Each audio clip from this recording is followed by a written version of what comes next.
Okay, welcome back to UPress Play, a sports show produced by FAU Student Media. I'm Megan, and with me is Maddox and Morgan, and we are live streaming on OWL TV's YouTube as well as UPress Sports Instagram. So, as we all know, normally we would get into FAU housekeeping, but the Super Bowl happened last night, so it's only right that we talk about it. It was Super Bowl 59, so next year we'll be back to 60, and the Eagles won 40-22. I'm sure that you guys are kind of shocked. I think the country is shocked that the Chiefs did not have a better performance, specifically Patrick Mahomes and just Travis Kelce, and we'll get into all of that. But what were your guys' reactions to the game? As someone who was thinking, the Chiefs are going to find a way, they're going to win. Unfortunately, of course, the Eagles won, and of course, my family ain't proud that I voted for the voting for the enemy. So that's very fun. My entire family's from Philly, so that's very unique. So you wanted the Chiefs to win? I just feel like the Chiefs are going to win. I just feel like they're going to find a way, how they always did, the past, this entire regular season. I think 15 straight games or whatnot. They were either down by a point or by one possession or something. But they're always able to very end to find a way to win. So I figure that will happen. But I think what this shows, at least for the Eagles, they were very determined. I'm sure everyone knows on social media how a couple of years ago, not a couple of years ago, this offseason I think, where Jalen Hurts had, someone saw a picture on social media where Jalen Hurts' home screen was him leaving the Super Bowl, I think 57, when they lost to the Chiefs, in a very great Super Bowl, the 38-35 Super Bowl, and the confetti around him. So he had his mindset on that the entire past couple of years. So the Eagles showed they were very determined. They were really prepared for this. Yeah. And the defense played lights out. Hurts was running around. The Chiefs, I felt and I tweeted this, how I felt the Chiefs were preparing a lot for Saquon, because everyone was saying Saquon's going to be the savior for the Eagles and take down the mighty Chiefs. They're going to do all of that. Everyone was looking to Saquon, because I feel the Chiefs were looking at Saquon the entire time, preparing to face him. They were able to stop Saquon the entire game. He had, I think, at one point, 17 carries for about 40 yards, very minimal numbers. Yeah.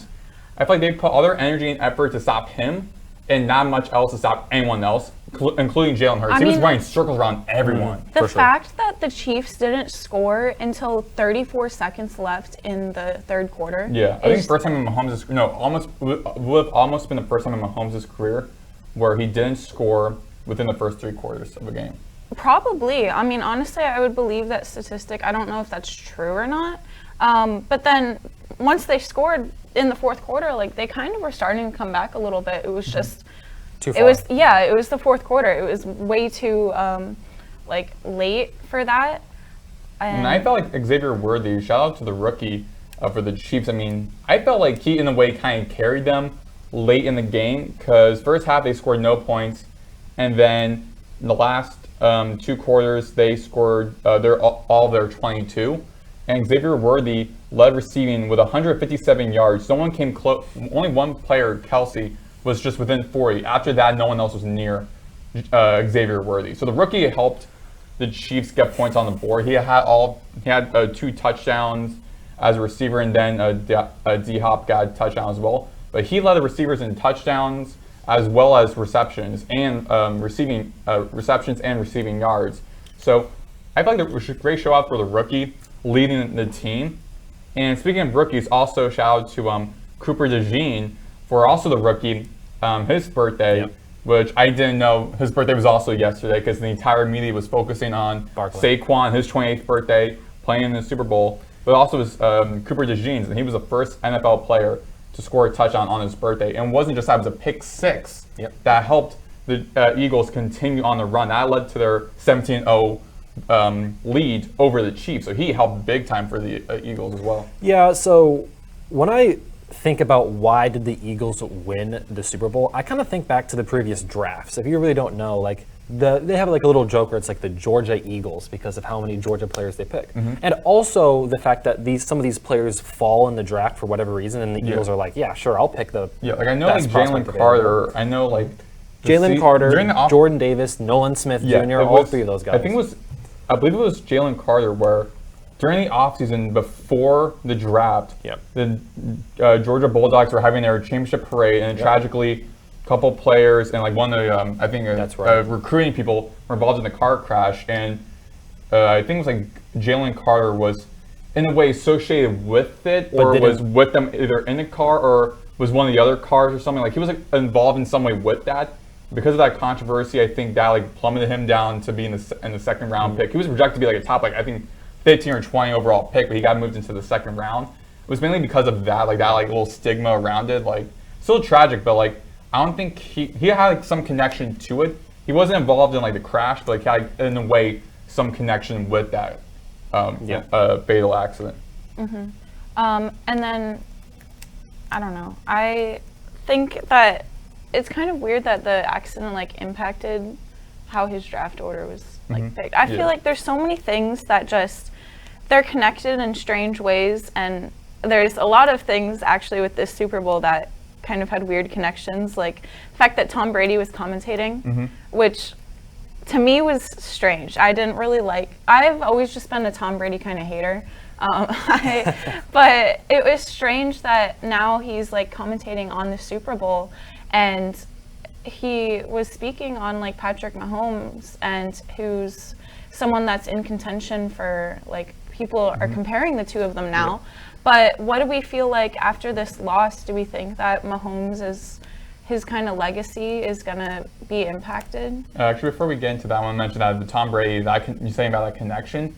His first Super Bowl win was against the Rams, and that was also in New Orleans. So him commentating his first Super Bowl was in New Orleans. That's actually really cool. I didn't know that. And the last time that the Super Bowl was in New Orleans, didn't the lights go out? They had the Blackout Bowl, Yeah, Ravens and 49ers 2012. Yeah. Or 2013, but 2012 season. That arena is really nice. It is really I've nice. seen the outside of it, and like they always do a good job like with that city when it comes to Super Bowls. And because they said like the 11 times in New Orleans, I think like also 11 times in Miami, like only two places where they had hosted the most Super Bowls, which is also like a given. It makes sense because like they're like big prominent cities, like very like warm climates. So like first going to host events there.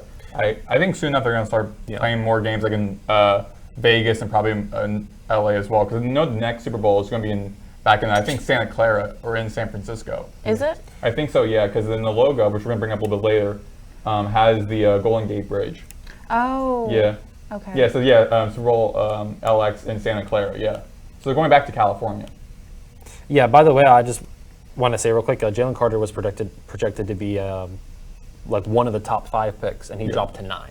Yeah. I'm sure. Oh, 9, it's not second round, but not the second round. Nolan Smith was he dropped. Nolan Smith, I remember that. Yeah, I was surprised by that because he was also very good in college. I thought he was going to be all 3 of those guys, the Georgia Bulldogs on the Philadelphia Eagles, they're all championship defensive players on the Georgia. Like they won in 2021, 2022 with Georgia. Yeah. So I mean that's a seamless fit. First off, trenches. One of the biggest reasons why the Eagles did win was because of the trenches. They had a great offensive line, a great defensive line. Yeah, the defensive line got to Mahomes the entire time. Exactly. But I think it also just shows how like the Chiefs, they were really having their eyes set on stopping Saquon. Yeah. Where I feel like they maybe weren't too focused on trying to work on really anything else, which I don't think they're given. Like, of course, they're like thinking a couple of weeks before the Super Bowl, those 2 weeks. Next to media, they're also working on like what we're going to do for the Super Bowl. But I feel like a lot of their energy, though, was granted going to Saquon to stop him. They stopped him with like, what was it? It was 25 carries for 57 yards. They stopped him bad, but they didn't focus on Jalen Hurts. They didn't focus on Devontae Smith, who was the first ever Alabama wide receiver to score a touchdown in the Super Bowl. They didn't think of stopping A.J. Brown. Like they just only were focused on Saquon. They weren't focused on the whole on anything. I will say, like, we can tell with their the Chiefs defense, like they could not stop Jalen Hurts on the run. Like the trenches opened up, zoom, he was gone. Yeah, and that was perfect. Yeah, because I mean AJ Brown's he had 72 rushing yards. Yeah, and AJ Brown's touchdown it was a drag route and no one was covering him. No one at all. I'm like, you're not covering a guy inside the 5 on the drag route. Yeah. That is bad. Because he was going across the field and then turning. So he got open into the end zone. I'm like, you had no one covering A.J. Brown throughout the entire route, which I thought that was very poor defense. So getting into what does this mean for Mahomes' legacy? Yeah. Actually, I was going to ask a question at the end talking about specifically Mahomes kind of versus Tom Brady, because Mahomes is like the next like face of the league for the league and the next like potential GOAT, greatest of all time. And my question was going to be like, how much does this hurt that like goal for Patrick Mahomes? Like, because I feel like Tom Brady's never had a loss. Maybe the early years, because I think he. I saw a graphic where when Mahomes played Brady between the between the Chiefs and the Bucks, that he lost that Super Bowl. When Brady was commentating, Mahomes lost. But when Mahomes played any other quarterbacks, and Brady was not involved at all, with either commentating or playing against, he won those Super Bowls. So they're saying that Brady like cursed it for him. Basically, but for me, I feel like what this just shows is Tom Brady is the undoubted GOAT. Like, of course, not saying that Mahomes isn't a great quarterback. He is, but also like when you go one-on-one against Brady, he won one-on-one against Brady, I think like 2 or 3 times in his career. He lost every single game. So that right there already stops the whole GOAT debate, because you can't defeat the GOAT while you're still playing against him. Then you're not really in a GOAT debate. Like this is also coming from a Patriots fan. Exactly. Yeah. I forgot that you're a Patriots fan. Yeah. So my rebuttal against that, real quick, is that in that Bucks versus Chiefs Super Bowl, we both watched it. That wasn't like, this Super Bowl was different. Yes, the offensive line didn't play well against the Eagles defense, but at the same time, Patrick Mahomes didn't play well. However, in that Chiefs versus Buccaneers Super Bowl, we all know that this is a team sport. It's not like basketball where it's like, like if Michael Jordan and LeBron James were actually in the prime at the same time, like we could tell who's better. But we can't tell with quarterback because there's a lot of factors that go around it. Right? And the Buccaneers Super Bowl was a little bit tough because Patrick Mahomes, he was running for his life. His entire offensive line was injured, and it's really tough for me to be like, oh, Tom Brady beat him in the Super Bowl. Hands down, he's the GOAT. Yeah, because to me, that reminds me a lot because people were mentioning how when we're talking about like quarterback against quarterback, this matchup between these 2 quarterbacks, it's not head-to-head. It's one quarterback going against the defense and the other quarterback going against the other defense. You're just comparing the stats. I will say, I do think it's going to be, I think Tom Brady, it's a long road up ahead, especially with the Super Bowl loss against Brady and this Super Bowl loss. I do think it's going to be harder for Mahomes to catch up to Brady. Unless he has a similar career to Brady where, like, he won 3 Super Bowls early in his career and then he won 4 later on in his career. Brady had like 3 different periods of time where like 3, 2, and like another like 2 at the end of his career, and he had great numbers in each of those little eras. Unless Mahomes can do that and kind of like, in my opinion, like if he got a 3-peat, that's a good like up against Brady because no one ever had a 3-peat. That was a big debate too. But also again, even Brady didn't get a 3-peat as well. He also, I think, didn't even get to the Super Bowl after going back to back. Kevin Burkhardt also mentioned how that in itself is great by the Chiefs. Like, you didn't say all you want about the Chiefs, but just them going back to back and then heading back to the Super Bowl for 3 straight years is difficult in itself. Yeah, it's extremely impressive, but that's like why so many people were kind of against them this year. Yes, of course. But yeah, I'm looking at this thing that's like directly comparing them, and I feel like Patrick Mahomes, he has a lot of catching up to do compared to Brady, but he's also, how old is he? He's young. He's in his late 20s. Yeah, he's in his late 20s, so Brady retired at 40 something. He retired really late in his career, so Mahomes still has so much time to like catch up to, Brady's had 5 Super Bowl MVPs, and Mahomes has already had 3. Yeah. Tom Brady was 45 when he retired. That's crazy. 45? Yes. Oh my gosh. I'm like wondering how he was able to keep his body like He's in the same that. age as my dad. Yeah, it's really? Yeah, it's TB12. TB12, that is just like that whole market is just helping Brady. But going back to, because we on our show sheet, we're mentioning about what it's meant to Mahomes' legacy. Now I'm going to go to Jalen Hurts. What does this mean for Jalen Hurts now finally winning the Super Bowl? Because I saw how like people were mentioning how, I think it was Robert Griffin III, he was mentioning on Twitter how if Jalen wins the Super Bowl, he's already better than Burrow and like Josh Allen, Lamar Jackson. I was like, no, that's not true. It's like, well, they didn't win a Super Bowl. Burrow was only one of those others to get to the Super Bowl. He didn't win it though. Now Jalen, around that draft class, was also able, or within that draft class in those couple of years, one of those young quarterbacks, he also now is able to win the Super Bowl before those other three quarterbacks. So what does this mean for Jalen Hurts as well? Yeah, I mean, it definitely takes him over like Joe Burrow and the people that came into the league at the same time as him. Especially, he played really well yesterday. Yeah. I mean, he showed how well-rounded of a player he is because he's making a bunch of completions. He had how many passing yards? 221. 221, average 10 per pass, 2 touchdowns, 1 interception. Yeah, and I think his run game QBR strength really it impressed me last night. I mean, and I think that going forward, he's showing that, I mean, he just won a Super Bowl. So this is something now that he can add to his resume. Yeah. And he understands what it takes now too, which is really important. And that's what Brady, Mahomes, like all these other people that have consistently won Super Bowls. I think also I feel like with the other quarterbacks, Lamar, Joe, Josh, they're all great quarterbacks, and of course they're 100% going to get their time in the Super Bowl and win Super Bowl championships.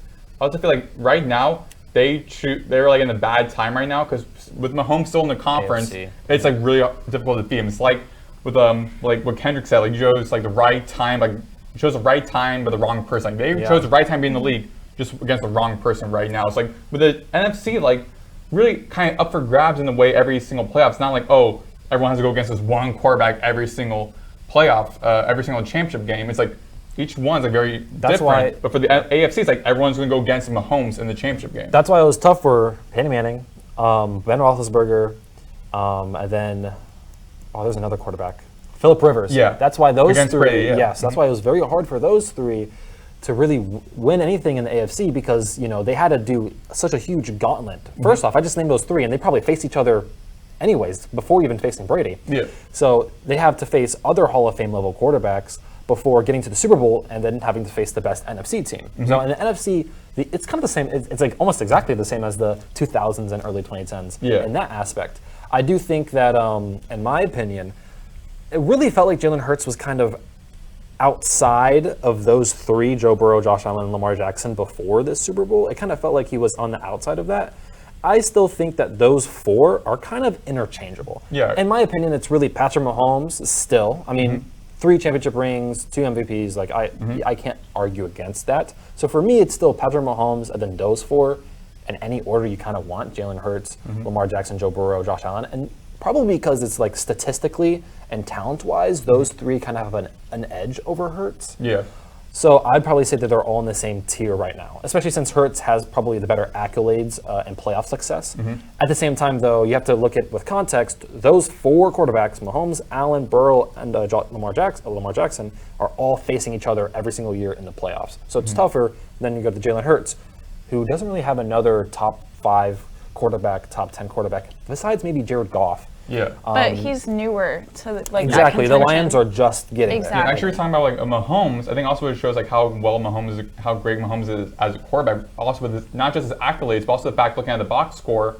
Even though they lost and Mahomes in the first half did not play well, he ended up having 257 pass yards and 3 touchdowns. Better stats than Hurts, but Hurts was still able. Was able to win the Super Bowl. I feel like also that still goes to the defense. Shout out to Vic Fangio, Philly guy, defensive coordinator for the Eagles, one of the best defensive coordinators I think probably of all time now because how well that defense was. That's the best defense of the entire season. They're number 1 for the majority of the season, and they got Mahomes 6 times and allowing 2 interceptions, one going for a pick 6. Yeah. And they were able to prevent the Chiefs from getting beyond the midfield, I think, for the first half, the first time in this entire season that's ever happened, and it happened in the biggest game of them all. So that is impressive in itself. So, what do we think about the halftime performance, though, with Kendrick Lamar and Maddox was telling me the background behind all of the symbolism. Yeah, I didn't know all of that. I mean, knowing that, I liked it more. But while I was watching it, I kind of thought it was mid. Yeah. For me, I feel like Kendrick Lamar definitely is. I might be too over the top, but I feel like he's more like a modern day Shakespeare just for, like what he says in his lyrics, like is like very like clever. Each lyric in itself is clever, but also the overall presentation performance of the halftime show in itself was very clever. Having like Samuel L. Jackson be like Uncle Sam, him mentioning about the game, him mentioning a little bit about like Black Mirror, like America, like it was like very unique how Lamar did the halftime show. I thought all the songs he chose were great. I think my only downside though was with the mic. Like people were mentioning the mic had some difficulty, really couldn't hear what most of the time what he was saying. So that I think my only downside. I didn't think it was bad. I probably won't even say like was like as we have it on the show sheet. I don't think it went hard. I also don't think it was bad. I think it was like kind of like not much in the middle. I think it was a good, possibly great show. I did though say like probably the greatest halftime show of all time. Now I would just say like kind of great. Yeah. Because there's some other great halftime shows which we'll like discuss, but I feel like just like I feel like the overall symbolism, the fact that like he even mentioned Drake by name and all that type of stuff. In the middle of Velocity, I feel like that like made the halftime show really great standout. The overall performance and just like and stuff like just walking around the entire time. That's what people were like, it's kind of like boring a little bit. All the like drama kind of aspect of it was great, but the backup dancers are kind of just walking around.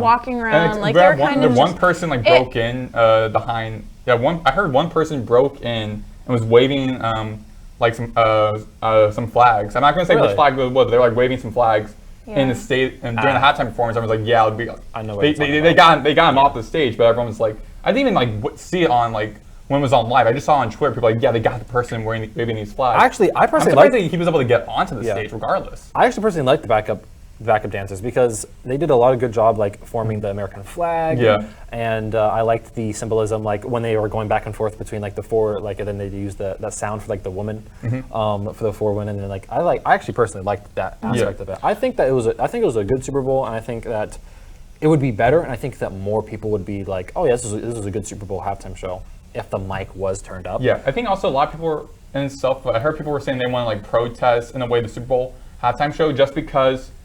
Because I know Skip Bayless, he did this because his friend Lil Wayne, who's a New Orleans-based rapper, wasn't even invited or wasn't even thought of first for the halftime show. Which when I was talking with my parents about it, they're like, "Oh, like the whole thing with Lil Wayne." I was like, I thought it was like a lot of like a publicity stuff. Lil Wayne's like, "Hey, I'm not going to be in the halftime show. Like I'm done." Like I feel like that was more of like a publicity stunt in a way because we all know over the halftime shows there's always surprises.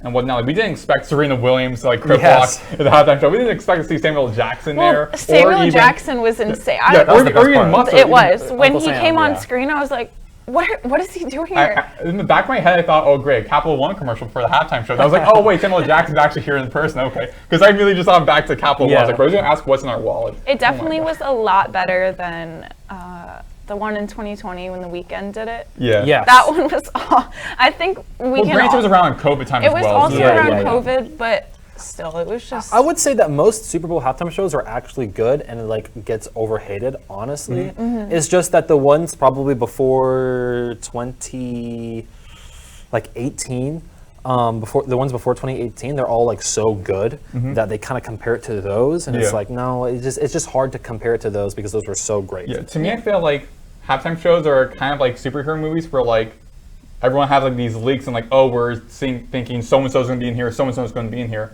So when the movie in itself is good, everyone's like, oh, it wasn't great for me because I assumed all these other people were going to be in it. So I feel like before the halftime shows, no one knows what's going to happen, no one knows what songs are going to sing or who's going to be invited or whatnot. So everyone in their back of their minds like, oh, we expect this and this and this and this and this. We're so excited for this to happen. Then after it happens and it's not up to their expectations, they're all like, okay, well, it was one of the worst Super Bowls ever. And I could also go back to the way where it was back before COVID, where a lot of those halftime shows were great.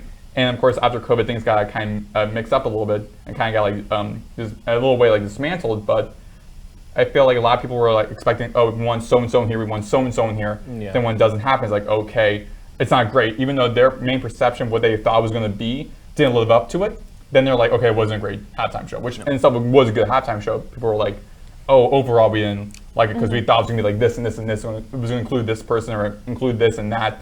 It didn't, so it's not lived up to my expectations. Exactly. That's why I feel like I try to never go into them with a mentality of what to expect because I mean, that goes for like all aspects of life, but if you go into something with like preset, this has to happen in order for me to be happy, then you're gonna get disappointed. Yeah. But out of the newer like halftime performances, my personal favorite definitely has to have been the Eminem, Snoop Dogg, Same. and Dr. Dre performance. Yeah. The set for it was incredible. So clever. Yes. So clever. And the way that they like slowly brought in new characters, kind of. Yeah. I also like how they brought in like they had the original like vibe they were promoting, which all like rap hip hop icons, including Kendrick Lamar. Then they bring in like 50 Cent out of nowhere. Everyone's like, oh my god, 50 Cent! Like I remember seeing a video. There's like grandma was watching. She's like, oh my god, like dancing in her seat. So like it's great. Like that was a good performance. It was a good set. Great songs were played. They did just a good job and a great homage to LA in itself, because their first song was California Love by the late great Tupac. So also bringing out LA culture to the main stage, as well as like playing that in front of their home crowd before playing on any of their other songs, really. I feel like that's why I feel like some Super Bowls, like when they don't introduce, like my favorite Super Bowl was the Shakira one with J-Lo and with Bruno Mars, and I'm pretty sure they didn't announce that Bruno Mars and J-Lo were going to be there until we actually saw it happen live. Yeah. So it was really cool to see, unless I missed it, but it was really cool to see like, for of course Shakira, and then they're on the three opposite sides of the stadium, like they kind of come all together at once, like towards the end, and then they're all singing each other's favorite song, like all each other's songs that they're playing, and that's probably why that's my favorite Super Bowl. Like that's better, right? When you're kind of like surprised and we don't know what's gonna happen. Yeah. Same thing with movies, like superhero movies. Like, hey, guess what? The Red Hulk is gonna be in Like this I one, remember seeing stuff on Twitter where everyone's like,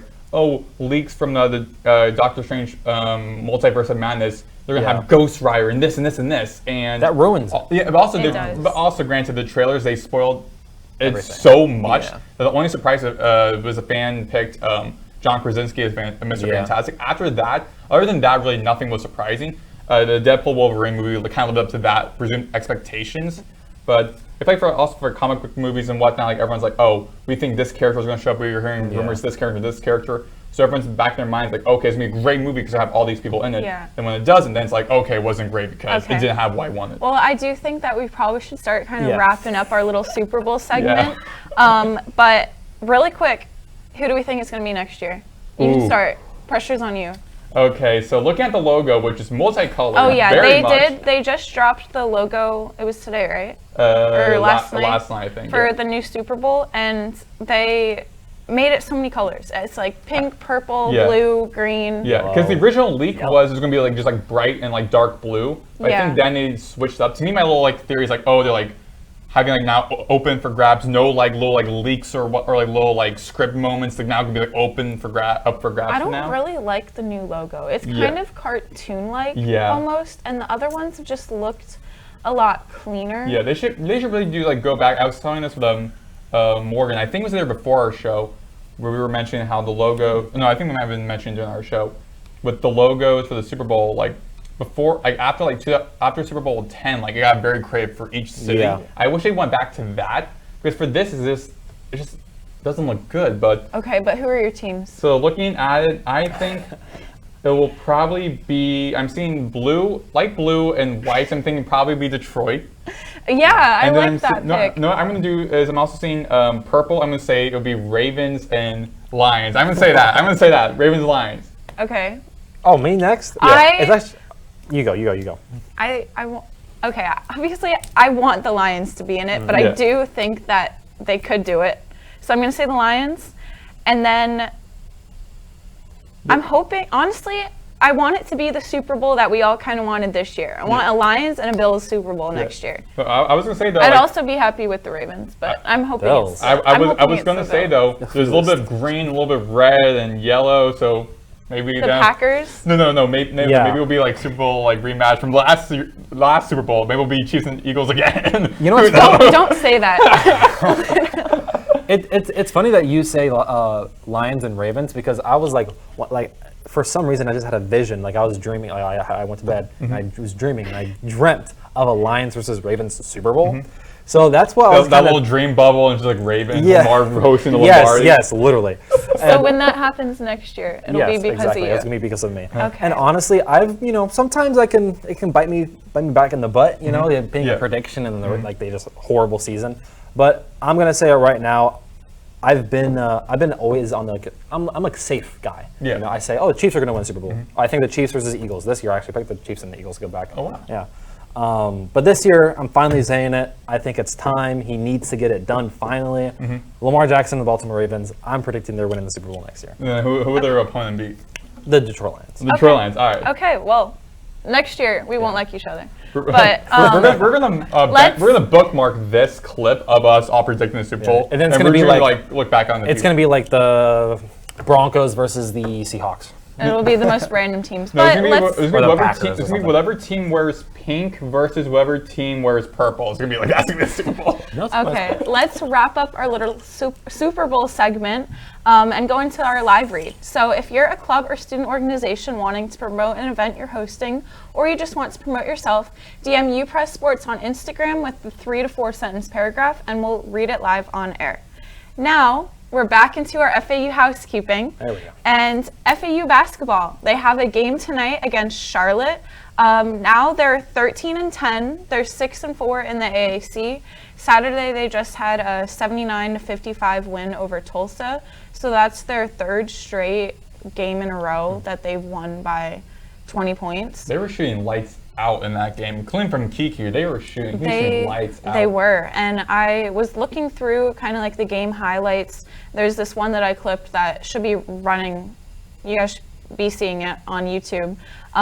But Walker just had an incredible connection with Baba Miller, and I feel like this is something that we're really starting to see get going. We talked about this on the last show a bit too, but moments like this are so important because when Miller or like Carroll or anyone goes up and just has kind of one of those dunks that's like it brings the team's energy. Yes, it helps with their momentum.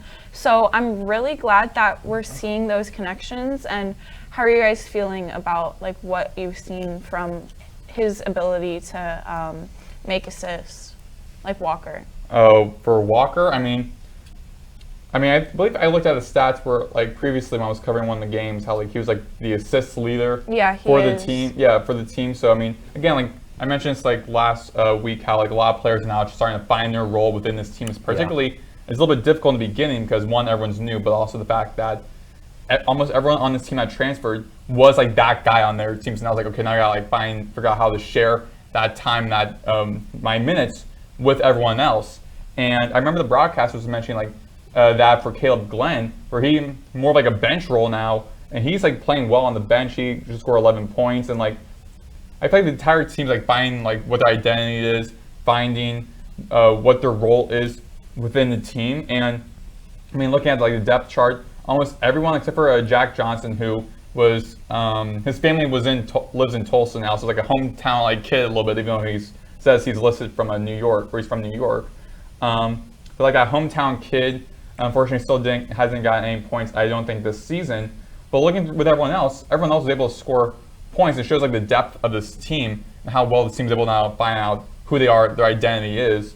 I also feel like the schedule is right now in their favor, which is good. But also, I mean, it doesn't look too impressive when you're playing against right now. Your past 2 games, you're playing against, especially with this game against Charlotte, you're playing against like 2 teams that are like bottom of the conference. Like it looks good. You're gonna get a bona fide win. It's good. You're gonna keep your win streak going and keep that momentum going. You're gonna start finding your swing as a team. But also then it's like not really impressive when you're playing teams that are like way below 500, where it's like, okay, that's a given. You guys are gonna win that. Yeah, but I think that the way that they're winning these games is still important to note because it's like the teams that are kind of lower in the conference. But sometimes what we see happen is when a good team plays like a weaker team, they match their level. But the fact that the last 3 games they're winning by 20 points, it's showing, I feel like, that they're strong and that they can like hold their ground and continue to play their type of game, even against someone that they could kind of like fall to. Yeah, I mean, also looking at like how well also looking at like the defensively. I mean, they allowed 31.7% from the field. 14.3% from the behind the arc.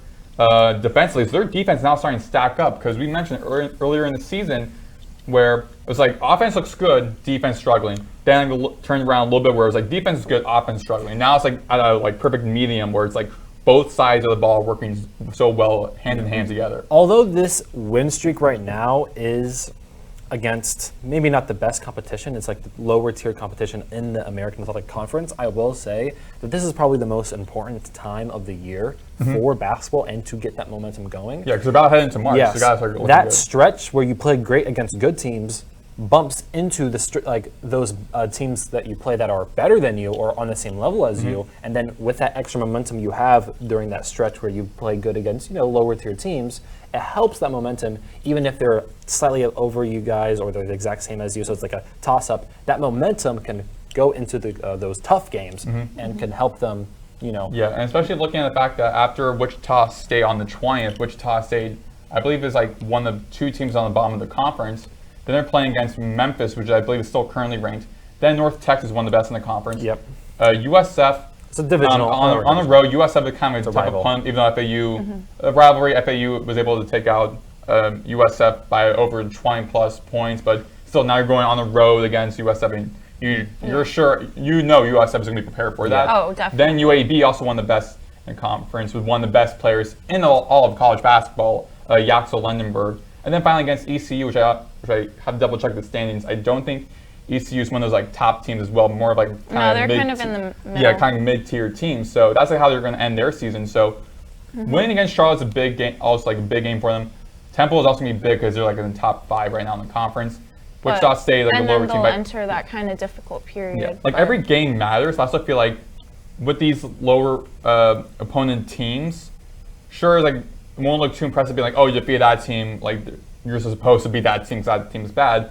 But also it's like it's important to win those teams, so it adds more confidence to your team. Your team gets to play a lot better, I feel like, but also it helps your record, it helps your final seeding. And so by the time February 23rd comes around, where they're on the road against Memphis, they'll have like that confidence, find out what their identity actually is, as well having a very good record. Yeah. Then it's like, okay, we have a tough stretch, but we know what we are now as a team. Granted, very late in the season to figure out who they were, but it's still great to end up finding out who they were before March started. Exactly. But in tonight's game, so as we kind of said, they're playing Charlotte, and it's dedicated as the Sandstorm game. Last year for the Sandstorm game, it was against SMU, and FAU ended up winning 80-70. And I remember, Morgan, I don't know if you remember, I was trying to talk to Maddox about this earlier, but in last year's Sandstorm game was when Elijah Martin had that huge dunk. Yes, I do remember that. I covered that game, remember? You did cover I covered it. that game, yes. Yeah, well, that's what I was looking through to try to see who the game was last year, and I was like, oh, Morgan Larkins was the writer. Yeah. But I just remember I was sitting, that's one of the few games I went to as a fan. I was right in this section. So hopefully tonight, student section will get something along those lines again. But with tonight's game against Charlotte, it also brings back Giancarlo Rosado. Yep. He played for FAU for 4 seasons, and he was on the Final Four team. When he was at FAU, he averaged 4.8 points, and then he had 3 rebounds last season. And then now at Charlotte, he's doing incredible. He's averaging 11.5 points per game and 6 rebounds. So they've already met with him before once this season, but it was in Charlotte.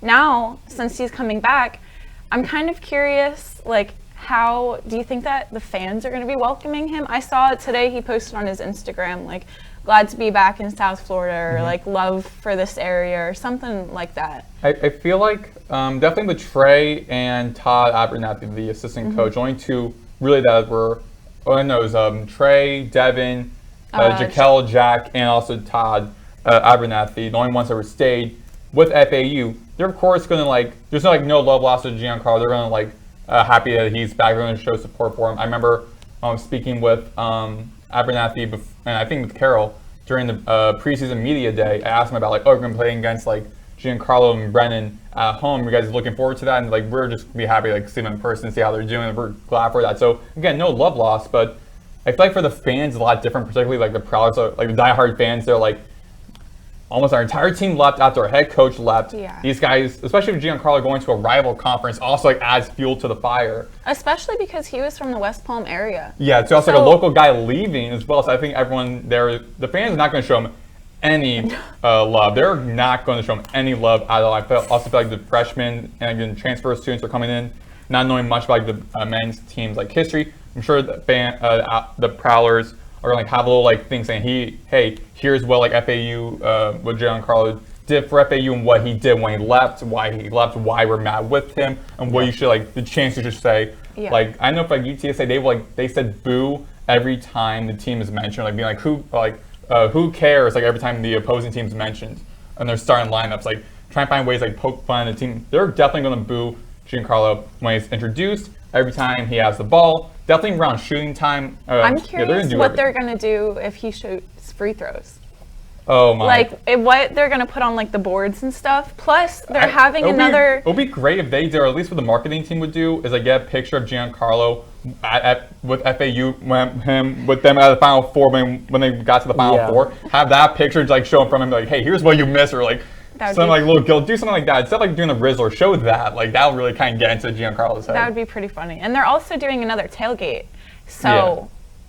I mean, we're college students. We kind of know what tailgates mean. So people are going to go to that and then go to the student section where, like you said, the Prowlers are definitely going in with the mentality of, hey, this guy, we have to boo him because that's how, as like, we all understand why he left. Yeah. We understand it. His teammates understand it. Anyone who's like within the coaching, sporting realm, they get why he did because so many players are transferring. It's not like something that's uncommon. I mean, that's why they lost like 11 players. Yeah, I just feel like what really added fuel to the fire was it being a conference rival like him. And so it's Giancarlo and Brendan Lorian, who also both playing really well for their respective schools, which we'll go into a little bit later. They both went to conference opponents, Charlotte and UNT, North Texas, respectively. So they went to conference opponents, but I think added more fuel to the fire because FAU didn't have Arkansas, they didn't have Florida, they didn't have Michigan on their schedule. So like, okay, well, like we may not be huge fans of seeing like Dusty May and Black Golden or Elijah Martin on our screens on Saturday, but our team's not playing against them, so we're not gonna be like too mad at them. But we know we're gonna see Giancarlo and Brennan playing times this regular season and possibly also the postseason as well in the conference tournament because everyone plays each other in the conference tournament. So that's gonna be like, so they're putting all their energy and resources on that, on those two. I think that's a good point. Definitely, like those two are why people kind of were upset with the leave. Like obviously with Vlad, he followed Dusty to Michigan, so I think everyone kind of understood that. And then people are also mad about Nick because he went to San Diego State. I was really shocked that's by like that. The school that literally shot the layup. I think it was against. I think over him. I think it was either Boyd or Greenlee was defending Yeah, Lamont Butler, who shot it was Nick Boyd. Yeah, exactly. And then he so he went goes to the other team. That team. So with that, I was kind of like, are you serious? Everyone else was like, whatever. I hope Jacobs does next season, especially for I want to see this my senior year, is trying to book Michigan game, Arkansas, Florida, the San Diego State game. Like I would love to see those matchups. Like I don't know if it's really going to happen because most of the guys who transferred are like seniors and whatnot, so they're probably going to graduate. Draft, but also be just very interesting to see like going against those schools. But I'm glad that she brought up Jacobs. Actually, 3 days ago, the FAU men's basketball and like the AAC, they made a post about him. He got hit with a bunch of rankings. In the AAC, he's number 1 in assists, like the team is. Number 1 with bench points with 32.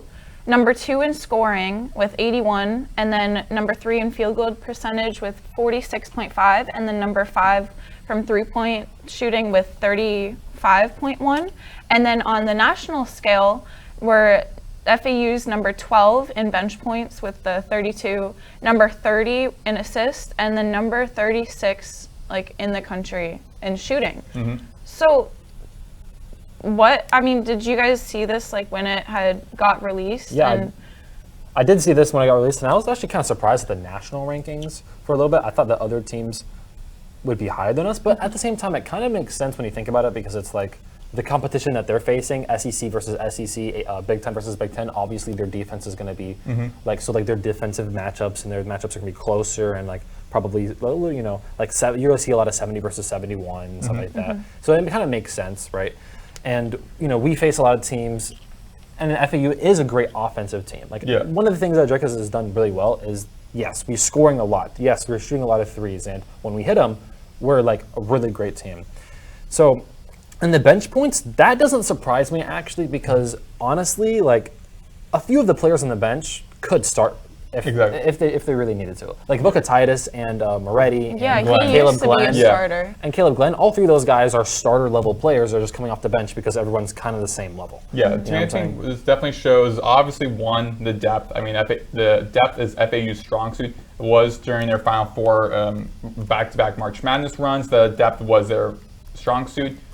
This season, same thing, but also, I mentioned how, like, I tweeted this of seeing like how great FAU's scoring was. I was like, this is what happens when we bring in international basketball and all these great transfers into college basketball. This is what happens. This like high scoring, again, Jacobs wants to add like 100 points per game. This is one of the top scoring teams, again, in the nation. It shows that's what he wants to do, averaging about 81 points per game, second in the conference, 36 overall. That's what he wanted with this team.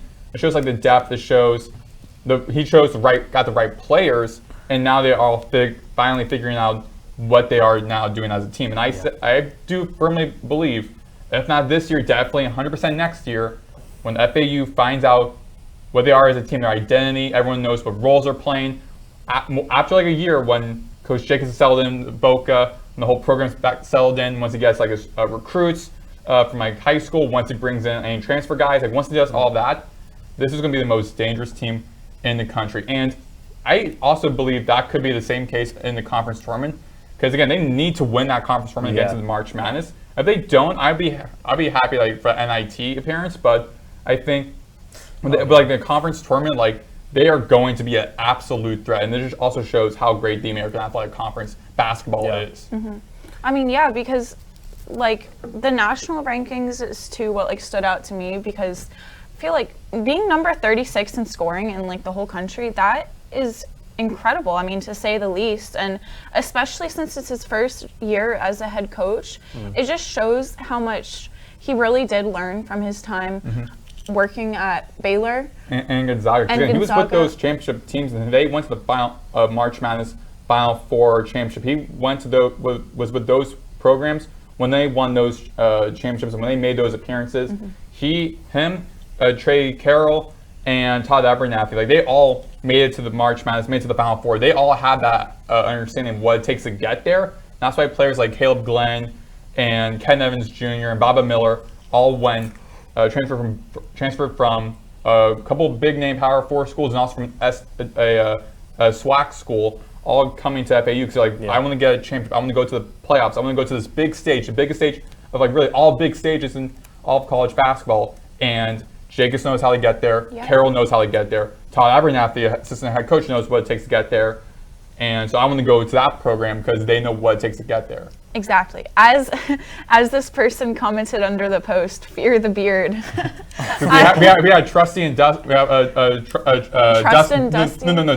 Dusty, we trusty. Now we have fear the beard. I like that. Yeah, actually, whoever made that comment, that was a good one. We could shout him out. It was Jackson. Bo Blackwell, or Bo could be his middle name. Jackson Blackwell, I think. I don't know. Yeah. I don't. So anyway, shout out Jackson. Hopefully you're watching Owl TV's UPress show. I was gonna say something, but then I saw that comment and I just got distracted. But yeah, I think that can kind of like wrap up. Do we have any score predictions for tonight's game? Do you think we'll break 100 again? When was the last time we broke 100? That was like early in the season. Yeah. You know what? Why not? I'm feeling optimistic. 101 to 69. Okay. That's pretty big. That's a pretty big gap. I'm gonna go like 86 to like 70. Okay. Yeah. I'm gonna go like probably 97 to 65. Okay. Yeah. Well, we'll have to see if any of us are right. We'll also probably clip this and like post it right before the game starts. Be like, let's see who got it right. Let's put $10 on it. No, we don't bet over here. No. As JD once said, we don't gamble on here. We don't gamble. Off camera, maybe. On camera, nah. No, not even off camera. So many people probably lost so much money. If I bet on, on I predicted the Chiefs. My mom was like, "So you think the Chiefs are gonna win?" So if you bet money, we put on the Chiefs. I'm like, I guess so, and so I'll probably lost money. I heard one person, I followed one person who's like a sports media person, a student here at FAU, and he said he like bet U.S. currency on the Chiefs. I'm like, dude, you should imagine Kendrick Lamar bet Canadian currency on the Chiefs. That'd be funny. That'd be on the Eagles. That'd be so funny. To me, sports betting just like ruins the game. Yeah. Because the enjoyment of it. then you're rooting for agree. certain players. You're rooting for for certain players, because a lot of people, they'll like bet on like parlays and stuff. They'll and bet like who scores the first touchdown, so who you're gets the rooting. three-pointer. Apparently, people like bet on who's gonna win the coin toss. Oh yeah, so the Super Bowl was I crazy. found They that even bet on what tie Tom Brady wears, which was black, but like everyone was saying like, oh, what tie would he wear? Maybe gray, maybe blue, and it's like What? you're all betting on what tie a guy wears. Okay. This country is ridiculous sometimes, to say the least. But getting off men's basketball, now entering to our FAU women's basketball. Now they're 10-15 and 2-10 in the AAC. I'm disappointed in you guys. Last show, I specifically said you're playing Wichita State and they are last in the AAC and you have to win. And then FAU ended up losing it was 54-44. I wrote in here that they needed that win, and they really did, because now they're tied for dead last in the AAC. After losing to Wichita State, then they went and played Memphis and also lost 73-60. I don't even know what really at this point they could do to kind of turn it around. I feel like there's no way they're going to turn it around. I mean, looking at like the box score for that Wichita State game, sure, granted they lost by 10, which like, okay, they lost by 10, not that bad. You lost to, at that point, like the worst team in the conference. Now you are the worst team in the conference. Maya Perry came, they were, I think her first game in a couple weeks. Oh, she had a concussion. Yeah, oh, okay. Yeah. But so leading the team with 22 points, led both teams in scoring with 22 points. No one else on the team really helped her at all. The closest was by 9 points by Jada Moore.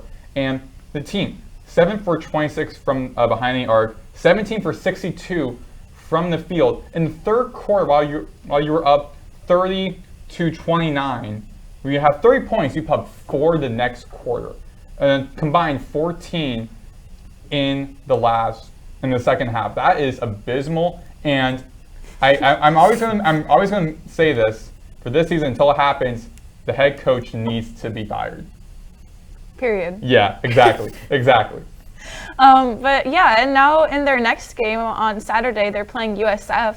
And the last time that they played them was January 18th this season, and FAU lost. It was 85-59. So Nice. I'm gonna be pessimistic and say that I have no faith for that game. Exactly. And I feel like for any of these games, I feel like any of these games, FAU will probably be the opposite of the Chiefs and find a way to lose those games. I feel like, because I mean, you have like one of the best assist players and assists in the country and in the conference, and Stephanie Ingram. You have a pretty good depth with like Zai Jenks having good games, Maya Perry just having a good game, Shea Moore doing well. Like having great players on his team, and the team is just not turning up any results. And it all winds down to coaching and what you're doing as a head coach. Because again, 25 games into the season, you are 6 games away from a conference from the conference tournament. You are now last in the conference. You lost by 10. You shot abysmal as a team against Wichita State on the road, one of the worst teams in their conference. Yeah. That is all on you as a head coach. And again, 4 years now, not once a winning record. She has to go. yeah, I mean, because they're playing UTSA soon, right? Yeah. UTSA. Yeah, first. UTSA is first in the conference. Yeah. On the road too, they're not going to win. South Florida is second, and then FAU and Wichita State both in dead last. They're both 2-10. So I don't know. They have a couple of matchups that, against you Rice, like they already beat Rice earlier this year. Memphis, where it's like, okay, they're close, but... Yeah, but we thought Wichita State, like they have to win that game because that team like worse in the conference, and you don't shoot well as a team overall. Again, granted, it could be like, oh, well, the players, they're not shooting well. Yeah, but at the end of the day, is the coach is preparing the players for that game. So what are you doing as a coach? Because the only thing that's consistently with the team is that they're not playing well. And all it goes down to coaching. This kind of just circles back to our conversation we had where it's like, well, this team has been struggling ever since they made it to the American Athletic Conference. Yeah, the men's team has been soaring, but the women's team has been struggling. It seems that they beat our teams that are lower, in a lower conference than the American Athletic Conference. Yeah, I feel like what they should do is, what Brian White should do, obviously, obviously, I'm still advocating This for this. makes Maddox very Yeah. mad.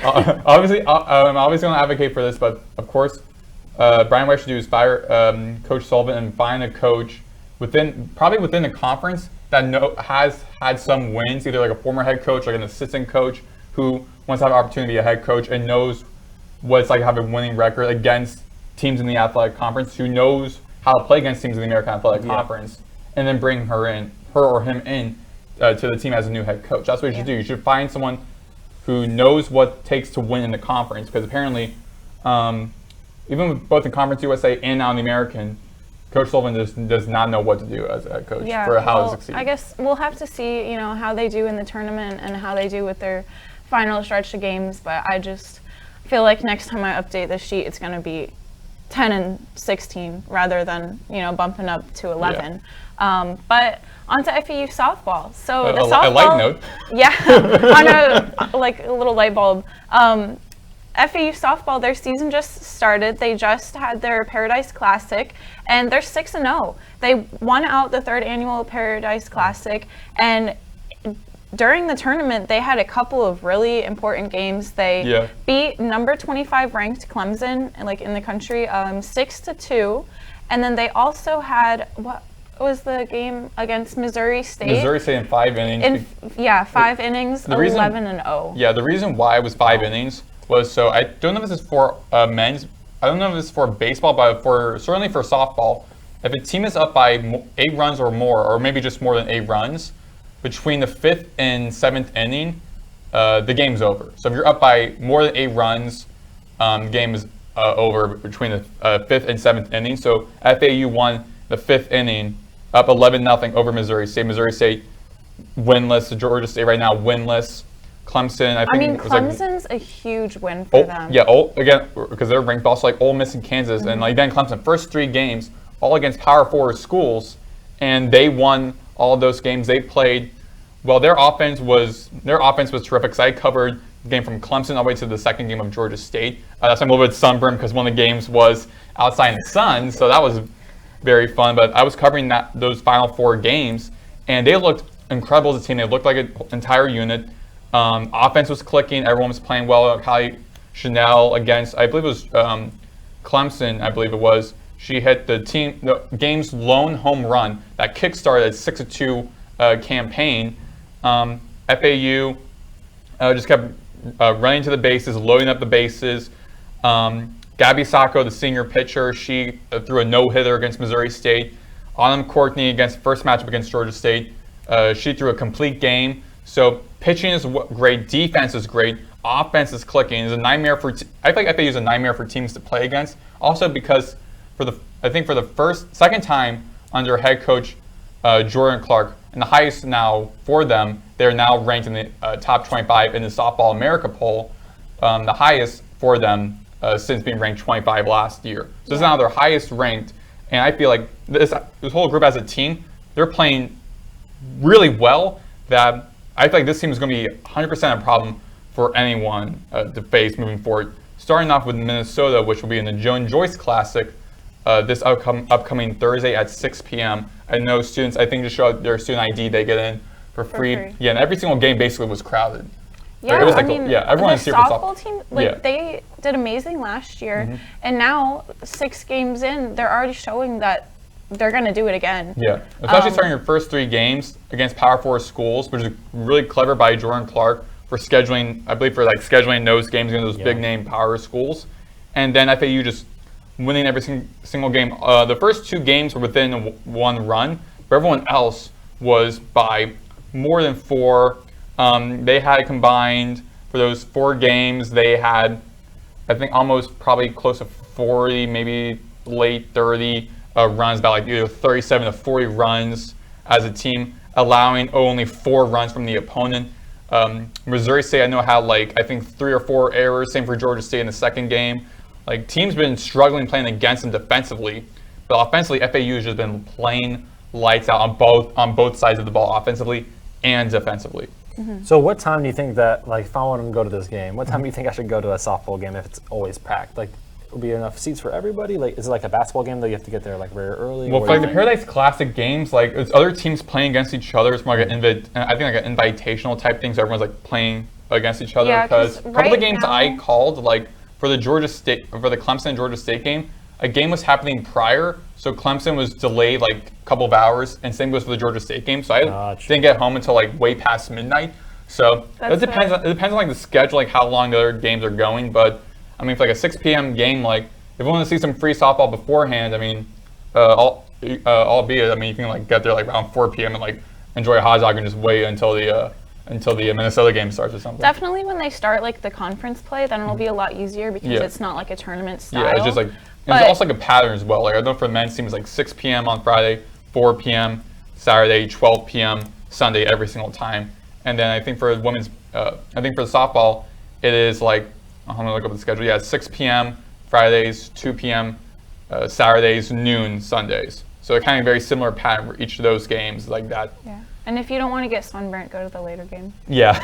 Maddox is in need of an umbrella, so if anyone has one and wants to donate, he didn't want my I have a pink polka dot one. Yeah, He no, didn't want it. I'm good. But I'm excited now that softball's back, and I never really got into softball, but with their success last year, so I mean, same for me. Like, I really didn't pay much attention to softball. I probably should have also. I mean, I want to get better at broadcasting, like covering sports and whatnot. So, like my freshman year, I just covered men's basketball, football, and baseball. Sophomore year, really didn't cover much baseball or softball. Now I'm trying to get back to covering those sports again. So it's been a while since I called softball and whatnot. So I'm like me sending clips out some people who called softball professionally, get some feedback, try to develop my skills. But I mean, what I love most about softball and baseball is their schedules are so great. I mean, for this Joan Joyce Classic, it's 13th and 14th and 2 games on the 15th and a game on the 16th. So every single day is a game. And then over the weekends, they played 3 games against like the same opponent. Like,